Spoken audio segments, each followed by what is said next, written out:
Hello दोस्तों, नमस्कार। आप लोग कैसे हैं सभी।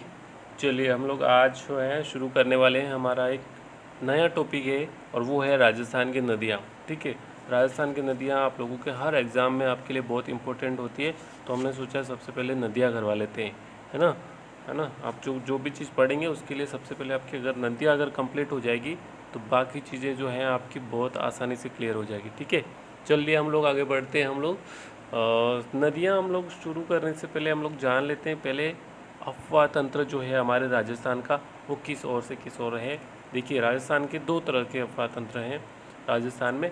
एक तो हमारा जो है इधर से जो सारी नदियाँ जो है इधर से निकलती हैं, इधर से जो नदियाँ इधर जाती है, इसको बोलते हैं बंगाल की खाड़ी का अफवाह तंत्र बोलते हैं। ठीक है, और उसके बाद में इधर वाला बोलते हैं जो है आपका अरब सागर अफवाह तंत्र। बंगाल की खाड़ी और अफवाह तंत्र तो अरब सागर, दो अफवाह तंत्र है हमारे। ठीक है, तो राजस्थान में ऐसी बहुत सारी एक नदी, ऐसी बहुत सी नदी जो है इधर से होके इधर निकल जाती हैं, चंबल में मिलके वो चली जाती है बंगाल की खाड़ी में, उनको बोलते हैं बंगाल की खाड़ी की अफवाह तंत्र की नदियाँ। ठीक है, उसके बाद कुछ नदियाँ जो है हमारे इधर इधर से निकल जाती है गुजरात की कच्छ के रण में, और ये फिर खंबात की खाड़ी में मिल जाती है, उसको बोलते हैं अरब सागरीय अफवाह तंत्र। ठीक है, तो दो तरह का अफवाह तंत्र है हमारा राजस्थान, आप लोगों को पता है, समझ में आ गया हो इस चीज़ को।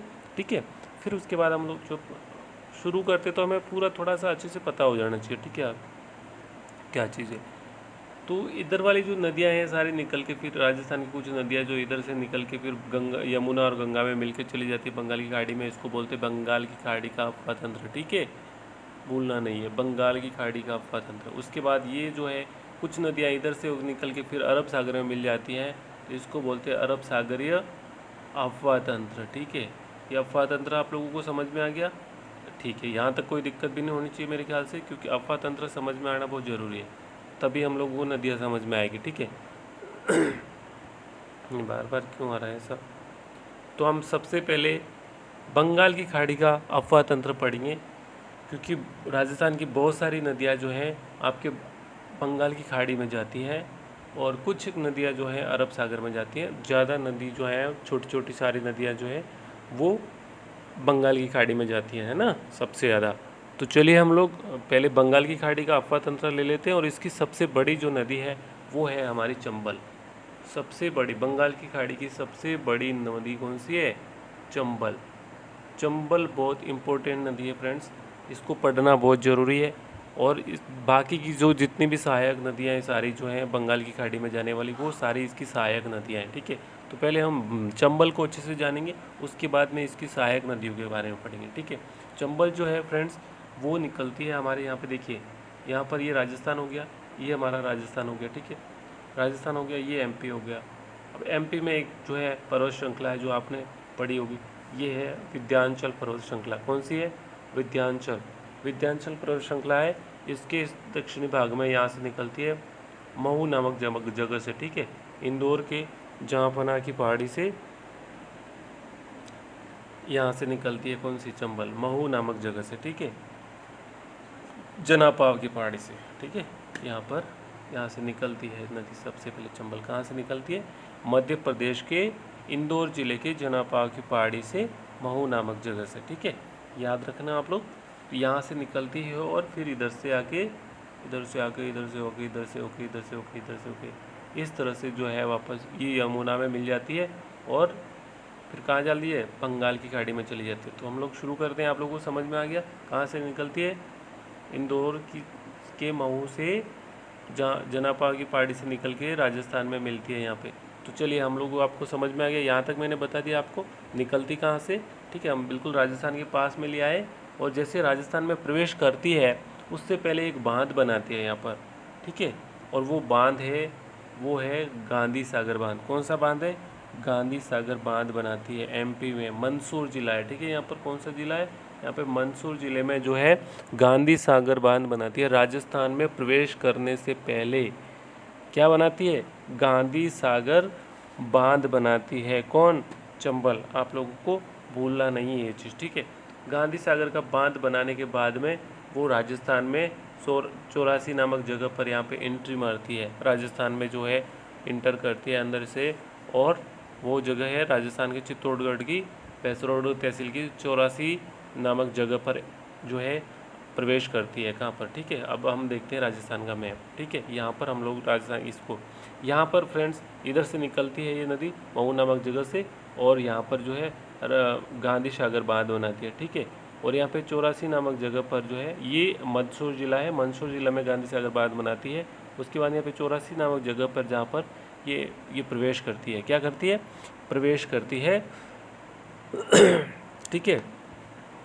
और उसके बाद में यहाँ पर एक बांध बनाती है, यहाँ पर भी एक बांध बनाती है। क्या, कौन सा बांध बनाती है, यहाँ पर बनाती है आपका राणा प्रताप सागर बांध। कौन सा बांध बनाती है यहाँ पर, बेसरोडगढ़ तहसील में राणा प्रताप सागर बांध, जो है रावतबाटा है ना, जो चित्तौड़गढ़ का रावतबाड़ा जगह है, जो बेसरोडगढ़ की तहसील का, ठीक है। ये भराव की दृष्टि से राजस्थान का सबसे बड़ा बांध है ना, जल भराव की दृष्टि से, ठीक है, सबसे प्रथम स्थान है इसका। उसके बाद में जो है ये नदी निकलती है। अभी ये 2 बांध बना चुकी है। सबसे पहले अभी ये है आपका गांधी सागर बना दिया, फिर जैसे ही राजस्थान में प्रवेश करती है ये राजस्थान में राणा प्रताप सागर बांध बनाती है। कहाँ पर, चित्तौड़गढ़ के रावतबाटा में, जो है बेसरोडगढ़ की तहसील में, ठीक है। तो अभी 2 बांध आप लोग पढ़ लिए हैं, ठीक है। उसके बाद ये क्या करती है, एक और बात बता देता हूँ इस नदी का, क्या विशेषता है इसकी। इस नदी की विशेषता है ये सीमा बनाती है, किसी की भी सीमा बनाती थी कहीं भी, है ना, सीमा बनाती रहती है। अभी यहाँ पे जैसे ही 84 गढ़ में प्रवेश करती है और 84 और फिर यहाँ पे राणा प्रताप सागर बांध बना के फिर वो सीमा बनाना शुरू कर देती है। पता है किसकी सीमा बनानी शुरू कर देती है, ये कोटा और बूंदी की सीमा बना देती है, दोनों जिलों की सीमा बनाती हुई आगे निकलती है, ठीक है। और फिर आगे एक और बांध बनाती है, उसका बांध का नाम है, वो है ज्वार सागर बांध। कौन सा बांध बनाती है, ज्वार सागर बांध बनाती है ये, ठीक है। तीन बांध हो गए, आपको याद रखना है कौन कौन से बांध, भी आपको साथ के साथ बता रहा हूँ ताकि आप लोग भूलें नहीं, ठीक है। तो ये जो नदी है ये ज्वार सागर बांध बना लेती है, कहाँ पर, कोटा।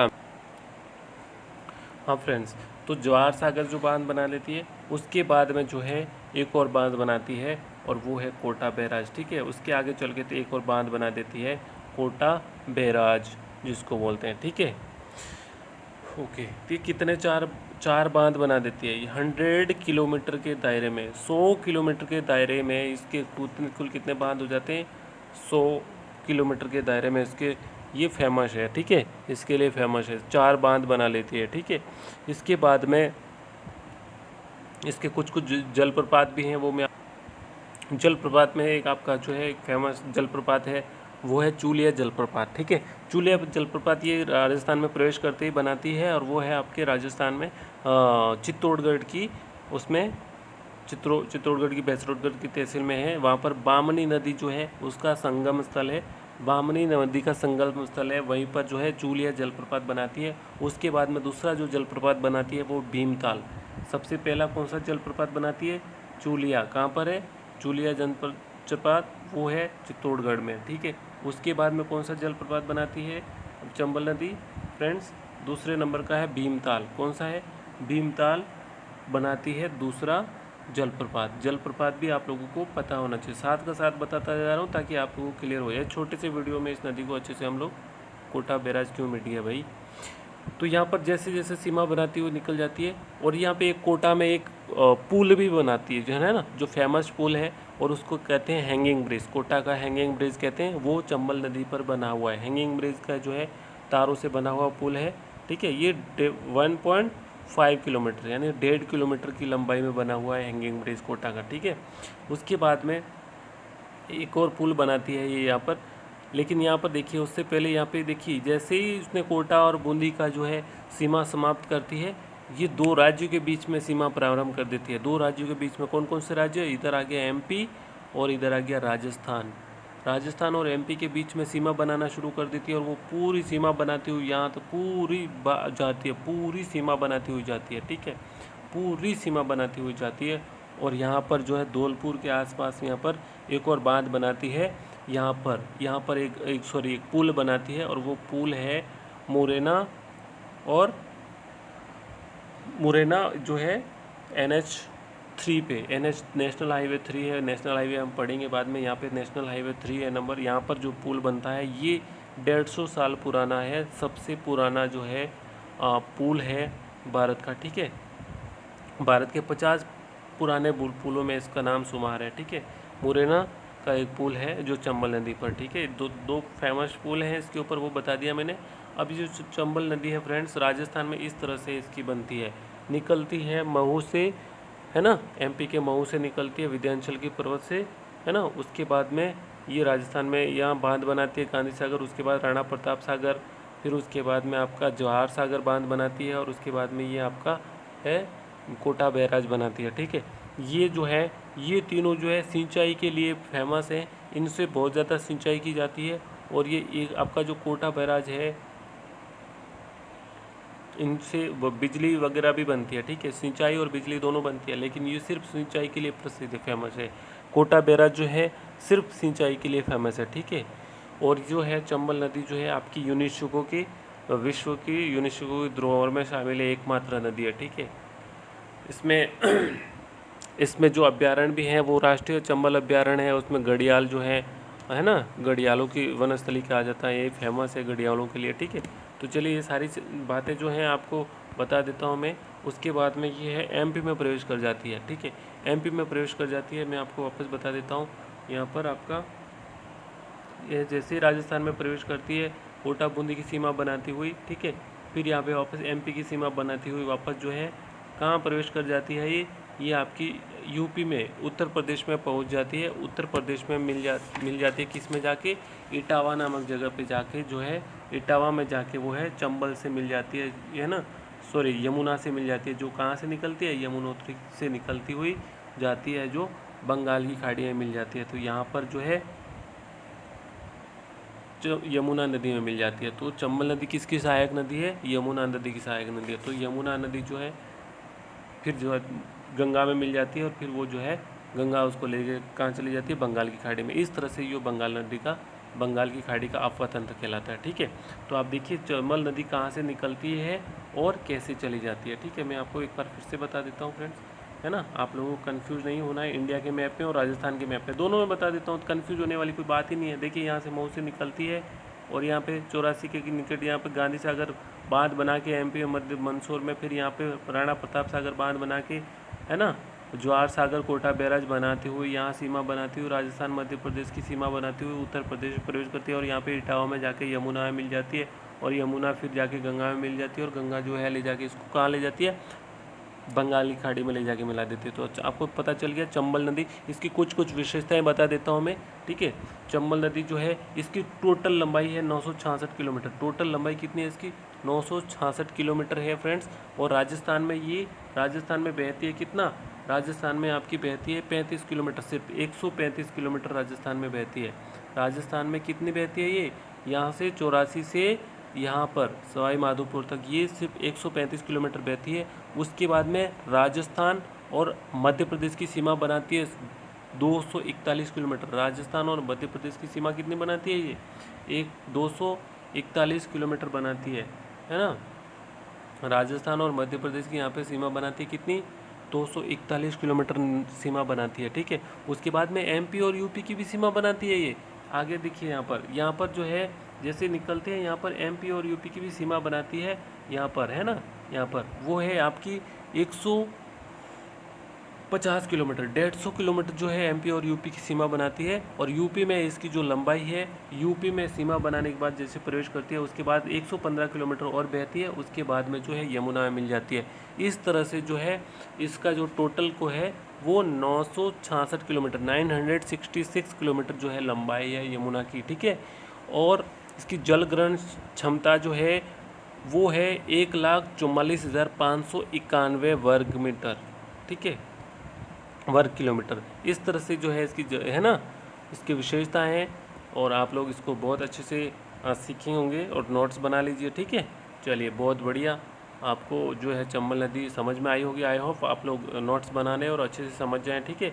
आप लोगों का टेस्ट लिया जाएगा, मैं आपको इस नदी पे कौन कौन से बांध बने जाते हैं और कहाँ से निकलते हैं इससे रिलेटेड टेस्ट लिया जाएगा, नेक्स्ट वीडियो के डिस्क्रिप्शन में डाले जाएगा। और जो पहले का जो वीडियो था उसका टेस्ट जो है मैं आज बताने वाला हूँ आप लोगों को, ठीक है। वो डिस्क्रिप्शन में डाल दूँगा, आप लोग ज़रूर दीजिएगा, आपको अच्छा लगेगा। और जब अच्छा लगेगा तो आप लोग जो है चैनल को सब्सक्राइब ज़रूर कीजिएगा, लाइक कर दीजिएगा अगर समझ में आया, ठीक है। कमेंट जरूर करना, है ना। चलिए मैं आपको जो बता देता हूँ टेस्ट आपका, ठीक। तो फ्रेंड्स ये आपका टेस्ट है। मैंने पहले का वीडियो जो बनाया था उसमें मैंने राजस्थान के ज़िलों की जो सीमा थी, अंदरूनी राजस्थान के जो ज़िले थे, कितने ज़िलों को टच करते हैं, सीमा बनाते हैं, इनमें से जो मुख्य कुछ ज़िले हैं याद करने लायक है ना, आपको याद भी हो गए होंगे अगर आपने वीडियो देखा है। नहीं देखा है तो पहले उस वीडियो को देखिए फिर टेस्ट दीजिए, बड़ा मज़ा आएगा, सच बता रहा हूँ मैं आप लोगों को, ठीक है। चलिए वीडियो की लिंक जो है मैं डिस्क्रिप्शन में डाल दूँगा, आप लोग जरूर देखिएगा, फिर उसके बाद टेस्ट दीजिएगा अगर आपने नहीं देखा है तो। आपका प्रश्न क्या है? नंबर 1, टोंक जिले की सीमा बनाने वाले जिलों को क्रम से मिलान कीजिए। क्रम से है टोंक जिला मैंने यहाँ पे लिख दिया है फ्रेंड्स, है ना। यहाँ पे मैंने टोंक जिला जो है लिख दिया है। उसके बाद में 1 2 3 4 5 दे रखे हैं डिस्ट्रिक्ट। ये 1 2 3 4 5 कौन है, कौन से ज़िले हैं, 1 पर कौन सा है, 2 पे कौन सा, 3 पे कौन सा है। इस तरह से आप लोग जो है मिलान करेंगे, है ना। इस तरह से इधर भी मिलान कर सकते हैं, कौन सा सही है, जो भी करेक्ट है उस पर आप मिलान करेंगे। उसके बाद जो आप लोग आगे बढ़ते जाएंगे, ठीक। सारे क्वेश्चन इसी तरह राजसमंद की सीमा बनाने वाले जिलों को मिलान करना है, ठीक है। वो भी आप लोग मिलान करते रहेंगे, मैं ऐसे रैंडमली मैं आपको बता रहा हूँ भर के। उसके बाद चूरू जिले की सीमा बनाने वाले डिस्ट्रिक्ट कौन कौन से हैं, आपको कैसे टेस्ट देना है, पहली बार देने तो आपको मैं समझा देता हूँ, ठीक है। चलिए बहुत अच्छी बात है, आप लोग ज़रूर मैंने रैंडमली दिया है, देखिए कितने मार्क्स आते हैं मेरे। ओह वाह, मैंने नाम ही नहीं लिखना, आपका नाम लिखना बहुत ज़रूरी है, ठीक है। जब तक आप नाम नहीं लिखेंगे आप लोग सबमिट नहीं कर पाएंगे आपका टेस्ट। अब व्यू स्कोर में देखिए कितने मार्क्स आते हैं। ओ वाओ 14 मार्क्स, ये रैंडमली दे दिया, है ना। चलिए ये होता है प्रैक्टिस, अगर मैं प्रैक्टिस थी मैंने ऐसे दे दिया। चलिए बहुत बढ़िया फ्रेंड्स, मैं डिस्क्रिप्शन बॉक्स में इस टेस्ट की लिंक दे दूँगा, आप ज़रूर देखिए और दीजिए टेस्ट। लेकिन अगर आपने इस टेस्ट का जो वीडियो है वो नहीं देखा है तो आप ज़रूर देखिएगा, फिर आपको टेस्ट देने में मज़ा आएगा। उसकी भी लिंक मैं डिस्क्रिप्शन में डाल दूँगा, ठीक है। Bye bye, thank you.